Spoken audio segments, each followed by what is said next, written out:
They told you more screening means better health. They told you finding something early is always safer than finding it late. They told you routine tests are harmless. The worst that can happen is good news. They were wrong. All three of those beliefs are wrong. And if you're over 65, trusting them without question might be the most dangerous thing you do at your next doctor's visit. The truth is, after 65, many routine screenings find conditions that would never have caused you harm slow, growing, silent, harmless. But once a result appears on a report, medicine doesn't have a leave it alone button. It has a treatment button, and that button gets pressed. The reason most older Americans still believe every test is in their best interest isn't because the science supports it. It's because no one in a 5-minute appointment has ever sat them down and done the math out loud. Today, I'll walk you through 7 routine screenings that can do more harm than good after 65 screenings you've been told to trust without question. And number 1 is the one that will change the way you think about every medical recommendation you receive from this point forward. If you don't mind sharing, which of those 3 beliefs did you hold until right now? That more screening is always better? That finding something early is always good? That tests are harmless? Your honest answer might help another older American realize they've been making the same assumption. I'm Dr. Walter Pembrook. In 25 years of working with older Americans, I've watched a pattern repeat itself that most people never see coming: patients who walked into a routine appointment feeling perfectly fine and walked out the other side, managing a medical situation they didn't have before the test began.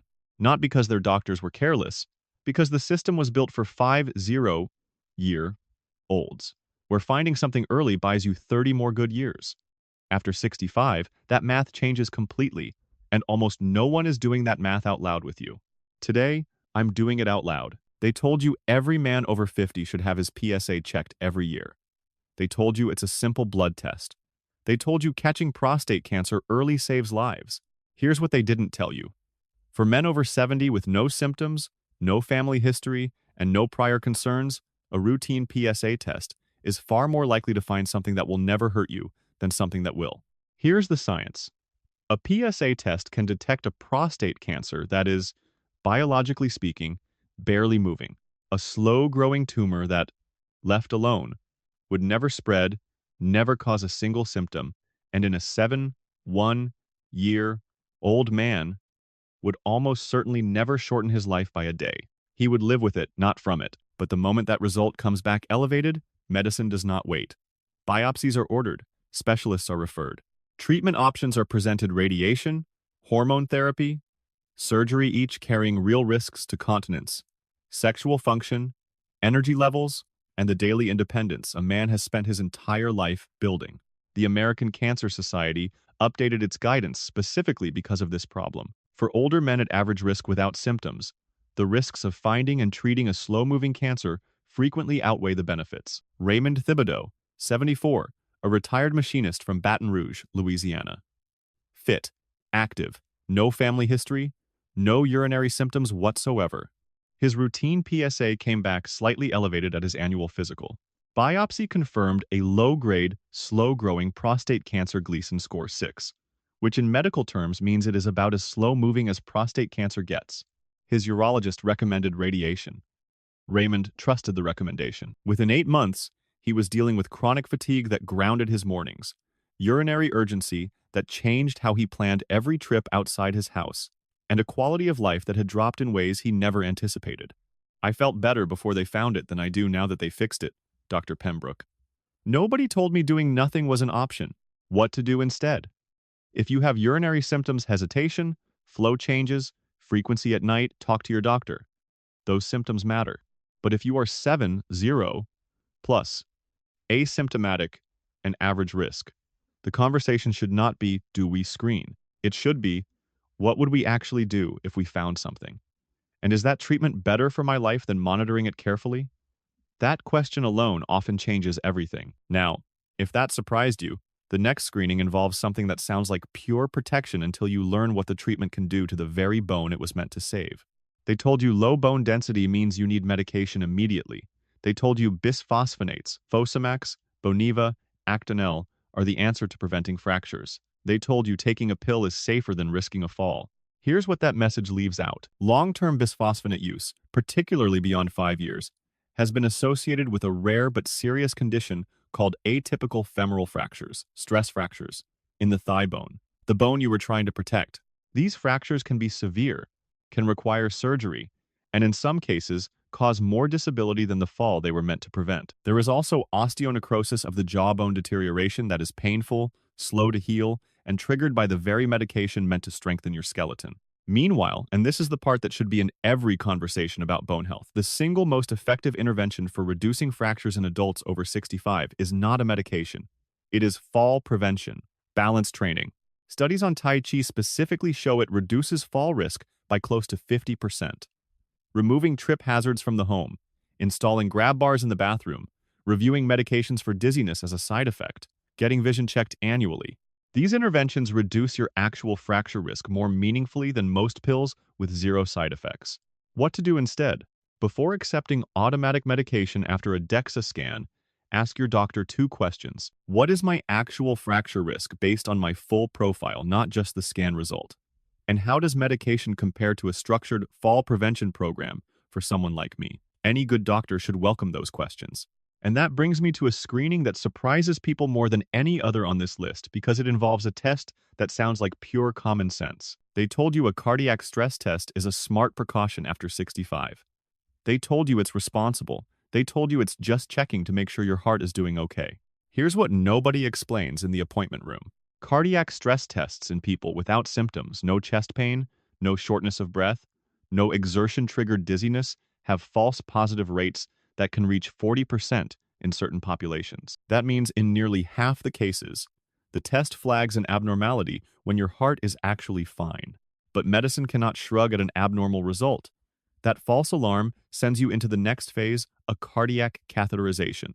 A thin tube threaded through your blood vessels, through your wrist or groin, directly into your heart. Risks include bleeding, vessel damage, arrhythmia, and in rare cases, the catheterization itself can trigger the very heart event you were screened to prevent. And if the catheterization finds a partial blockage, which is extremely common in adults over 65, including many who will live decades more without a single cardiac event, you may receive a stent. Here's the part that changes everything. Multiple major clinical trials, including the ischemia trial, found that stenting in patients with stable coronary artery disease did not reduce heart attacks or extend life compared to medication and lifestyle management alone. The stent did not outperform a 30-minute daily walk in the right medication, but it carried all the procedural risk. Shirley Greenbaum, 72, a retired school librarian from Hartford, Connecticut, no chest pain, no shortness of breath, no symptoms of any kind. Her doctor recommended a routine stress test at her annual physical just to be safe. The test came back abnormal. Catheterization revealed a partial blockage. She received a stent. She was put on mandatory blood thinners. Within 6 months, she developed bleeding in her stomach that required hospitalization. I went in for a checkup, Dr. Pembrook. I came out a cardiac patient, and my heart was never the problem. What to do instead? If you have no symptoms, the conversation with your doctor should not be about stress testing. It should be about optimizing your actual risk factors: blood pressure, cholesterol, blood sugar, activity, sleep. That is where the real cardiac gains live after 65. None of them require a catheterization. Now, I want to pause here for a moment. We've covered 3 screenings: prostate, bone density, and cardiac stress testing, and every one of them tells the same story. A test that sounds responsible, a result that triggers a treatment, and a patient who ends up worse than when they walked in. If that pattern sounds familiar, I have a question for you. Which of these 3 screenings has your doctor recommended in the past year? Type it in the comments: PSA, bone density, or stress test. Your answer helps me understand what older Americans are being told right now, and it might open someone else's eyes about a test they're about to say yes to. The next 4 screenings are the ones most people have never heard questioned. And number 1 will change everything. They told you a full-body skin check every year is the responsible thing to do after 60. They told you early detection is everything when it comes to skin cancer. They told you the worst that can happen is a quick biopsy and peace of mind. Here's the complication nobody mentions. In older adults, routine full-body skin screening frequently identifies lesions that are biologically harmless, slow-growing, non-invasive, unlikely to spread in a person's remaining lifetime. But once a dermatologist spots something that looks unusual, the protocol is almost always the same. Biopsy first, ask questions later. For older adults on blood thinners, with fragile skin, or with multiple health conditions, Even a small biopsy carries real risks: bleeding, infection, poor wound healing, and the biopsy often leads to excision, which leads to follow-up visits, which leads to monitoring, which leads to anxiety that never fully resolves. The cascade starts with a magnifying glass and ends with a patient who is now a skin cancer patient for a condition that was never going to affect their life. What to do instead? Be aware of changes in your own skin: new moles, existing moles that change shape or color, sores that don't heal. Those signs matter and deserve evaluation. But routine full-body checks in low-risk, asymptomatic adults over 65 are not universally recommended by major screening guidelines. If your doctor suggests one, ask, based on my risk profile, what is the likelihood this will find something that actually requires treatment versus something we would simply watch? But here's where things get truly counterintuitive, because the next screening involves a test that sounds like it should prevent strokes. The data says otherwise. They told you checking the arteries in your neck for blockages is a smart way to prevent a stroke. They told you finding a narrowing early means cleaning it out before it causes damage. They told you the surgery is straightforward. Here's the fact that changes everything. The surgical procedure used to treat a carotid blockage, a carotid endarterectomy, carries a 2 to 3% risk of causing a stroke during or immediately after surgery. In older adults with other health conditions, that number is higher. The intervention can cause the exact outcome it was designed to prevent. The United States Preventive Services Task Force, the gold standard body that sets screening guidelines in this country, explicitly recommends against routine carotid ultrasound in adults who have no symptoms. Why? Because a large portion of adults over 65 have some degree of narrowing in their carotid arteries. That narrowing has often been there for years, stable, silent, not causing problems. When you screen for it routinely, you find it, and then a well-meaning surgeon recommends fixing it. But the surgery can dislodge a small piece of plaque that travels directly to the brain. Curtis Hayes, 76, a retired postal carrier from Memphis, Tennessee. No neurological symptoms, no vision changes, no episodes of confusion or weakness. His doctor ordered a routine carotid ultrasound as part of a comprehensive annual workup. The scan revealed moderate narrowing, roughly 55%, in his left carotid artery. A vascular surgeon recommended endarterectomy. Curtis trusted the recommendation. During recovery, Curtis experienced a brief but measurable neurological event: slurred speech and right-hand weakness lasting several hours. He spent 4 additional days in the hospital. The narrowing that had been sitting silently in his neck for years, doing nothing, had become a medical crisis because someone decided to fix it. I walked in with no problems, Dr. Pembrook. I walked out with a speech problem and a hand that still doesn't grip right. They told you an annual electrocardiogram is a basic, essential part of staying on top of your heart health after 65. They told you it's quick, it's painless, it's just a few wires on your chest. They told you the worst that can happen is a normal reading and a thumbs up. Here's the part they left out. A routine EKG in an asymptomatic adult frequently picks up minor electrical variations that are completely normal for an aging heart: slight rhythm irregularities, small changes in waveform patterns, variations that have been there for years and will never cause a single problem. But the moment those variations appear on a printout, they become findings. And findings require follow-up. Echocardiograms, Holter monitors, stress tests, cardiology referrals, each one adding cost, anxiety, and the ever-present risk that the follow-up itself triggers a cascade of interventions for a heart that was working just fine. The United States Preventive Services Task Force does not recommend routine EKG screening in asymptomatic adults at low risk for cardiovascular events. Their reasoning is clear. The test is more likely to produce a false alarm that leads to unnecessary procedures than it is to catch a genuine problem that would have been missed otherwise. Rose Pantalone, 78, a retired seamstress from Newark, New Jersey.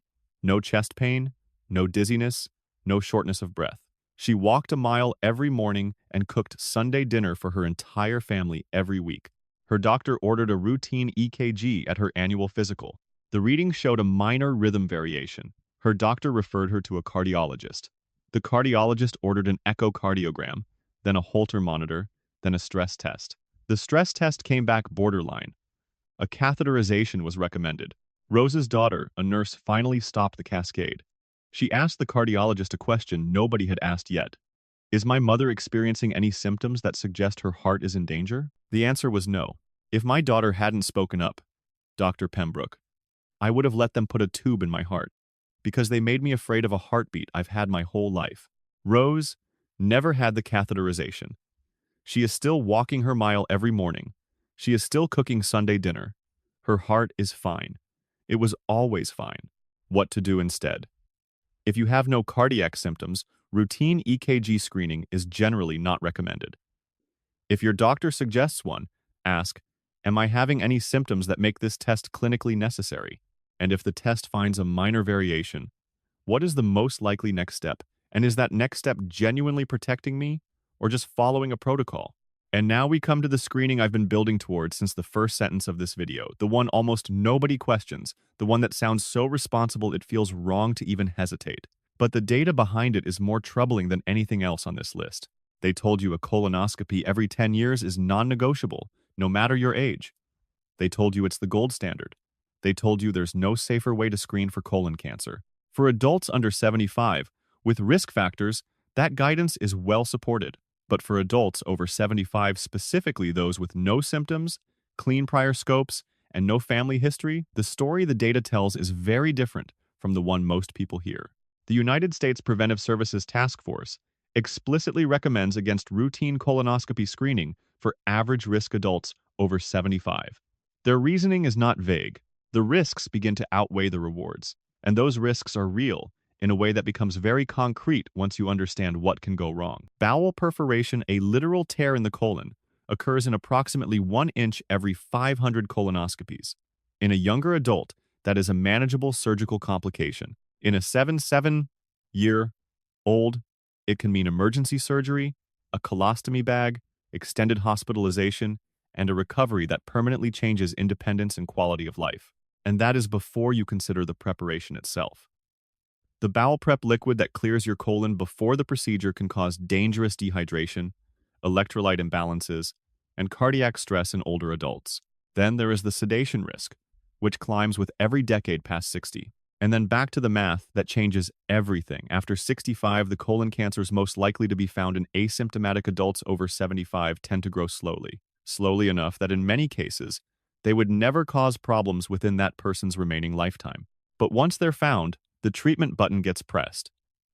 And that treatment surgery, chemotherapy, recovery, carries a weight that can break a body that was doing just fine before the test. Let me tell you about someone who changed the way I talk about this screening forever. Her name was Adelaide Morrison, 79 years old, widowed, lived independently in a small townhouse in Savannah, Georgia. Adelaide was the kind of woman who still drove herself to the farmer's market every Saturday morning, still volunteered at her church food pantry, still called her 3 grandchildren every Wednesday evening at exactly 7 o'clock. She had 2 colonoscopies in her 50s and 60s, both completely clean. No polyps, no family history, no symptoms of any kind. Her new primary care doctor reviewed her chart and said she was overdue. Adelaide asked if it was really necessary. The doctor said it was standard. She trusted the recommendation. The bowel prep hit her hard. By the following morning, she was dizzy, confused, and too weak to stand on her own. Her daughter drove her to the emergency room before the procedure ever happened. Her electrolytes were critically low. Her heart was under strain from the dehydration. She spent 6 days in the hospital not because of colon cancer, not because of polyps, but because of the preparation for a test meant to look for something she almost certainly did not have. During those 6 days, Adelaide developed a hospital-acquired urinary infection. The infection delayed her discharge. By the time she went home, she had lost 11 pounds, could not walk to her mailbox without assistance, and had missed 3 Saturdays at the farmer's market. It took her 4 months to feel like herself again. 4 months of her life at 79 lost to a screening she didn't need. When she called me, she said something I will carry for the rest of my career.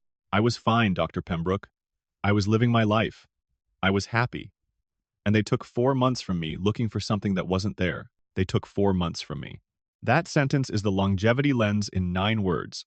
What to do instead? Ask your doctor about non-invasive stool-based testing, a FIT test or Cologuard. These can flag genuine warning signs without any of the procedural risks. No sedation, no prep, no hospital. A test you do at home. And if you do have symptoms, blood in your stool, unexplained changes in bowel habits, persistent abdominal pain, that changes the equation entirely. Those symptoms require evaluation regardless of age. That is not routine screening. That is your body asking for help. But if you are 7'5", Plus, asymptomatic, with clean prior scopes and no family history, the most responsible thing you can do is not say yes automatically. It is to ask, is this test protecting me, or is it putting me at risk? And to demand an honest answer before you drink that prep. So let me bring this back to where we started. They told you more screening means better health. They told you finding something early is always safer. They told you routine tests are harmless. Now you know the truth. After 65, the math changes. The tests find things that would never have hurt you. The treatments carry risks your body handles differently than it did at 50. And the Cascade 1 test, one result, one chain of events, can take a person who felt perfectly fine and turn them into a patient managing something they never had before they said yes. Let me walk through them one final time. Number 7. Routine PSA testing in asymptomatic men over 70, where treatment for a slow-moving cancer can cost you the quality of life you were trying to protect. Number 6. Automatic bisphosphonate medication after a bone density scan, where the drug can fracture the bone it was meant to save. Number 5. Routine cardiac stress testing without symptoms, where a 40% false positive rate can put you on a table with a catheter in your heart for a problem you never had. Number 4. Full-body skin screening, in low-risk adults where a magnifying glass can turn a harmless spot into a cascade of biopsies and anxiety. Number 3. Routine carotid ultrasound without symptoms where the surgery to prevent a stroke can cause one. Number 2. Routine EKG screening in asymptomatic adults where a minor electrical variation can turn a healthy person into a cardiac patient overnight. And number 1, the one almost nobody questions, routine colonoscopy after 75 inches low-risk adults, where the preparation alone can hospitalize you, and the cancer it's looking for would almost certainly never have touched your life. 7 screenings. 7 cascades. 7 times the system pressed the treatment button on something that didn't need treating. I told you about Raymond, who felt better before they found it than after they fixed it. About Shirley, who went in for a checkup and came out a cardiac patient. About Curtis, who walked in with no problems and walked out with a hand that still doesn't grip right. About Rose, whose daughter stopped a catheterization by asking one question nobody else had asked. And about Adelaide, who lost 4 months of her life at 79 looking for something that wasn't there. Every one of them trusted the system. Every one of them said yes because no one told them they could ask why. You can ask why now. You have the math, you have the questions. And the next time a doctor says, let's just run a few tests, you'll know exactly what to say before you say yes. Don't let the cascade start. Ask the questions first. I'm Dr. Walter Pembrook, and I make these videos because the conversation that should happen in your doctor's office, the one where someone sits down and does the math out loud with you, almost never does. Not because your doctor doesn't care, because the system doesn't give them the time. If this video changed the way you think about routine care after 65, subscribe to Dr. Walter Pembrook. Every subscriber helps this reach another older American who is one appointment away from saying yes to a test they were never told they could question. And do something for me right now. Think of one person, your spouse, your brother, your friend who just turned 70 and has a physical coming up. Send them this video. You don't need to explain it. Just send it. Because the person who walks into that appointment with the right questions is protected. The person who doesn't is hoping for the best. Stop hoping. Start asking. That's the difference.